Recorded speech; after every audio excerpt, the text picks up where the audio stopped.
Hey everyone! Welcome back to the English Conversation Podcast, your favorite place to improve your English through real, honest conversations. I'm Sarah. And I'm Mike. We are really glad you're here with us today. And today we want to talk about something that almost every single person on this planet has felt at some point, in some version. Yes, that strange, uncomfortable moment when you have something important to do and you just don't do it. You sit there. You know the task is there. You can almost feel it looking at you from across the room. And still, somehow, you open your phone, check the refrigerator for the third time, rearrange something on your desk. Organize a drawer you have not touched in 2 years.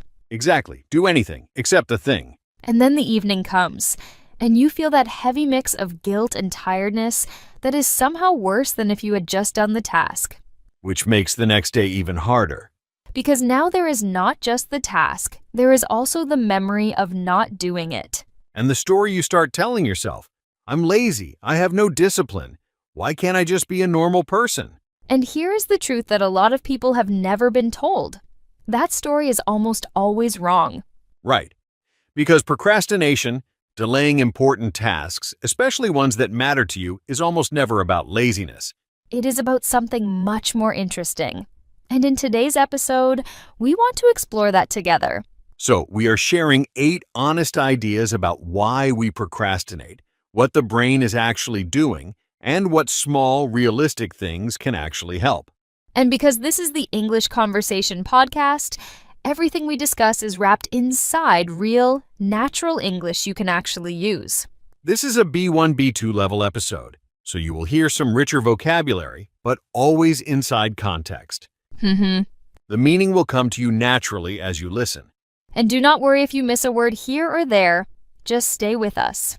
The feeling will carry you through. Later in the episode, we will also slow down and look at some of today's most useful words together. So stay with us until the end. And before we begin, if this podcast is helping your English grow, please like the video, subscribe to the channel, and leave us a comment. And speaking of comments, today's question for you is, what is the one task you have been avoiding the longest? it does not need to be dramatic. It can be something small, just that one task that somehow keeps surviving on your to-do list, week after week. Tell us in the comments. You might be surprised how many people are sitting with the exact same thing. All right, let's start. Okay, first thing, I want to say something that might feel a little uncomfortable. Oh, should I be nervous? Maybe. Because I think when most people say I procrastinate, what they are really saying is, I feel something unpleasant when I think about this task. And I am trying to escape that feeling. Yes, and that feeling has a name, dread. Right. Dread is a strong feeling of deep fear or worry about something, usually something that is coming soon. It is heavier than nervousness. And not every task gives us dread. We do not dread making coffee. We do not dread texting a friend. Right. We dread the email that might end badly. We dread the project where we might fail. We dread the conversation that might be painful. So the brain does something very smart and very unhelpful at the same time. It sees the unpleasant feeling attached to the task and says, not today. Because avoidance feels like relief for about 2 minutes. And avoidance means choosing to stay away from something on purpose, usually because it feels threatening or uncomfortable. And for 2 minutes, avoidance works beautifully. The tension drops, the task disappears, life feels fine. And then it comes back, a little louder than before. Yes, avoidance never actually removes the problem. It just delays it and adds a small extra weight each time. When you are procrastinating, ask yourself, what feeling am I trying to avoid? That question is far more useful than asking why you are lazy. And once you understand the feeling behind avoidance, it becomes easier to see the pattern. Yes, because avoidance is not a one-time thing. It tends to grow. You avoid once, it feels okay. You avoid again, still okay. And then one day, even just thinking about the task starts to feel heavy. Yes, this is where people spiral. Right. To spiral means to move in a direction that keeps getting worse. When you spiral with a task, the task gets bigger and bigger in your mind, bigger than it actually is in real life. I have done this with a form before. a completely ordinary government form. But I delayed it so many times that in my imagination it became this enormous, threatening thing. It was probably 2 pages long. 3 pages, but still. The longer we avoid something, the larger it becomes in our imagination. And the larger it becomes, the more we want to avoid it. That is the spiral. And the way out is not to suddenly find enormous motivation. It is to make the task smaller in your mind before you even begin. Tell yourself, I will just open the document, not finish it, not do it perfectly, just open it. And something interesting happens at that point. Because the brain gets a signal, oh, we started, and starting changes everything. The spiral feeds on delay. The exit is always a small, low-pressure beginning, not a dramatic effort. And that brings us to one of the most underrated forces in everyday life: momentum. Momentum means the energy or force that builds when something is already in motion. Like a ball rolling down a hill, the longer it rolls, the easier it moves. And tasks work exactly the same way. A task that has been started feels completely different from a task that has not been started. Once you open the document, there is a small pull to write something. Once you put on your running shoes, there is a small pull to actually go outside. The start creates the feeling, not the other way around. And this is so important because many people sit and wait for motivation to arrive before they begin. They think I will start when I feel ready. But feeling ready almost never comes first. Right. Motivation follows action. Action does not wait for motivation. So, you do not need to feel like doing something in order to start it. You just need to start. The feeling usually comes a few minutes after. You do not need to feel ready to begin. Just begin. The momentum will carry you forward from there. Now, a lot of people think procrastination is a character problem, as if some people are simply born more disciplined than others. But it is much more about your surroundings than your personality. Exactly. Your phone sitting on the desk is not neutral. It is a distraction waiting to happen. The television in the corner is not neutral. It has a kind of gravity. Even a messy desk is not neutral. It gives the brain more things to process and makes focus harder without you even noticing. Because your environment is always either supporting your brain or competing with it. And when the environment wins, people say I have no self-control. But really, the environment was just louder than the task. So instead of blaming yourself, ask a different question. What would make the right thing easier? Put the book on your pillow instead of on the shelf. Put the water bottle where you will actually see it. Close the tabs you are not using right now.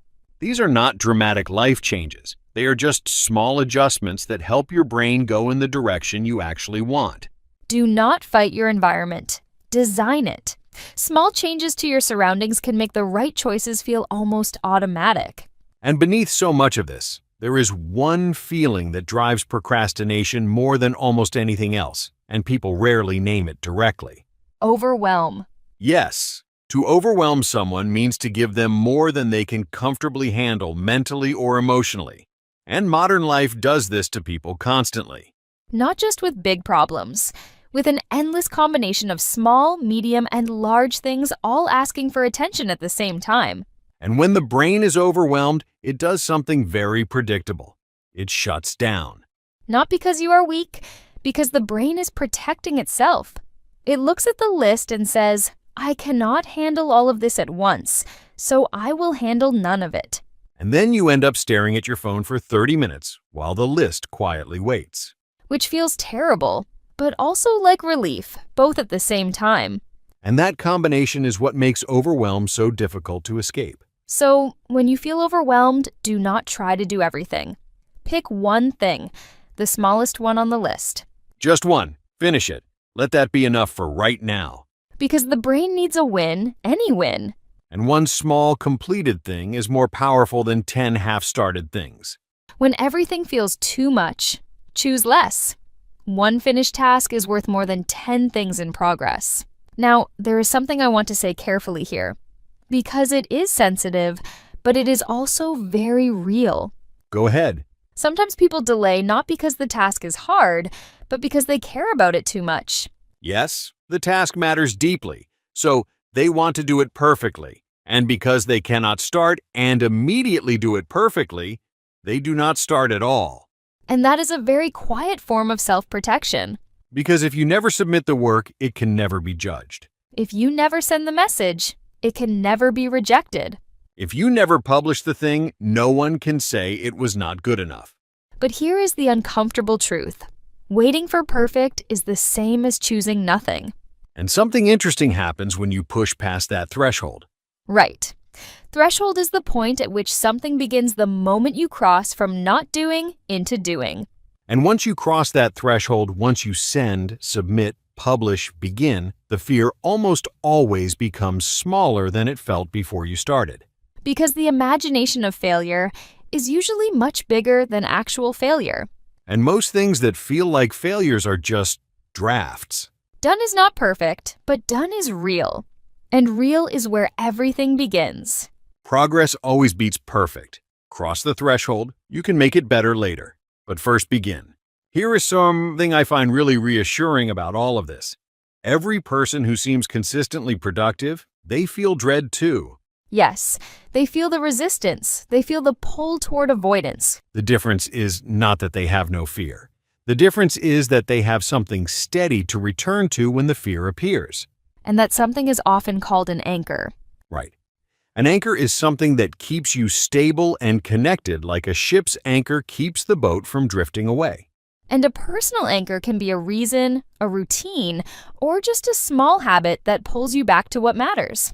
For some people, the anchor is a morning walk that clears the mind before work begins.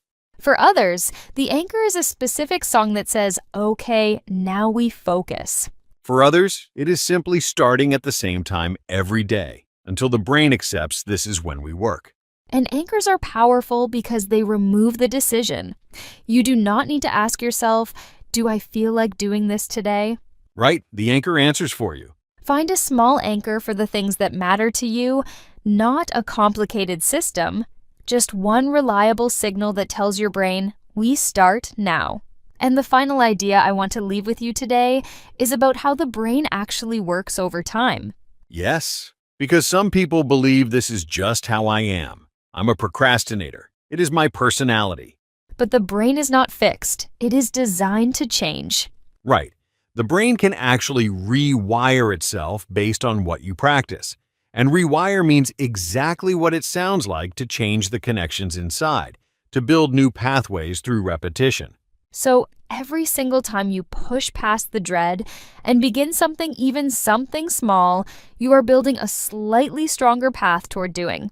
Every time you cross the threshold, even for a 5-minute task, that path gets a little clearer. And every time you give in to avoidance, that path also gets a little deeper. So you are always building something. The only question is, which direction are you building in? And it does not require dramatic change. Just honest, slightly uncomfortable small action. Repeated. One day at a time. One task at a time. One beginning at a time. Because that is how someone who procrastinates becomes someone who just does things. Not perfectly, not fearlessly, but consistently. And consistently is what actually changes a life. You are not broken. You are just practicing the wrong thing. And what you practice can always change. And now, because we love this part, It is time for the word tour. because we used some really strong words today. And this is where we slow down, look at them together, and make sure they stay with you. Because the best way to learn new English is to hear it in a real conversation first, and then come back and look at it more carefully. That way, the words feel alive, not like a list from a textbook. So let's begin. Procrastinate. To procrastinate means to keep delaying something important, especially something you know you should do. She knew she had to call the doctor, but she kept procrastinating all week. The longer he procrastinated on the report, the bigger and heavier it felt in his mind. Repeat. Procrastinate. Procrastinate. Dread. Dread is a strong, heavy feeling of fear or deep worry about something that is coming. It is more intense than nervousness. She felt a quiet dread every time she thought about the conversation she had to have. The dread of starting was always far worse than the task itself. Repeat. Dread. Dread. Avoidance. Avoidance is the act of deliberately staying away from something, a task, a feeling, or a difficult situation. His constant avoidance of difficult conversations was slowly making everything worse. Avoidance feels like relief at first, but it never actually removes the problem. Repeat. Avoidance, avoidance. Spiral. To spiral means to move in a direction that keeps getting worse, like a descending circle that tightens with each turn. One bad day can spiral into a whole bad week if you do not catch it early. She spiraled into overthinking after one small mistake that really did not matter. Repeat. Spiral, spiral. Momentum. Momentum means the energy or force that builds when something is already moving. In life and work, it means that starting something makes continuing easier. Once he found his momentum, the work started to feel almost effortless. The hardest part is always building momentum. After that, things start to move on their own. Repeat. Momentum, momentum. Overwhelm. To overwhelm someone means to give them more than they can comfortably handle, mentally, emotionally, or physically. When you are overwhelmed, there is simply too much at once. The number of tasks on her list completely overwhelmed her, so she did nothing. He was not lazy at all. He was overwhelmed and did not know where to begin. Repeat. Overwhelm, overwhelm. Threshold. A threshold is the point at which something begins. In procrastination, it describes the moment you cross from not doing into doing. Once she crossed the threshold and started writing, the words came surprisingly easily. For many people, the threshold is the hardest part. Everything gets lighter once you are past it. Repeat. Threshold, threshold. Anchor. An anchor is something that keeps you stable and connected, something steady to hold on to when things feel uncertain or scattered. Her morning walk was the anchor that made the rest of the day feel manageable and calm.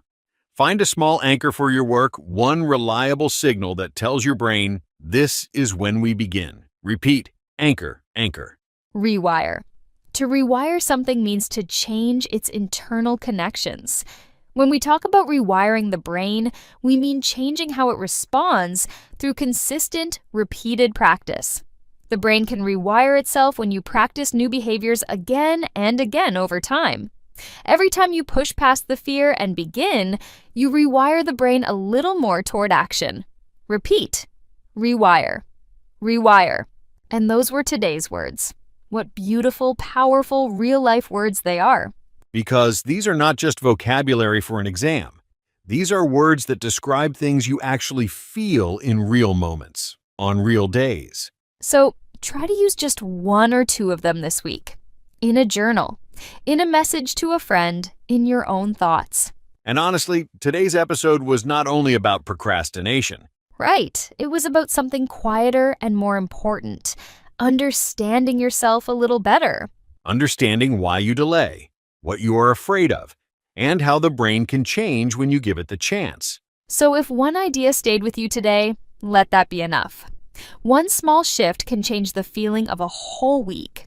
Maybe it is just opening the document. Maybe it is building one small anchor. Maybe it is crossing one threshold you have been standing in front of for a while.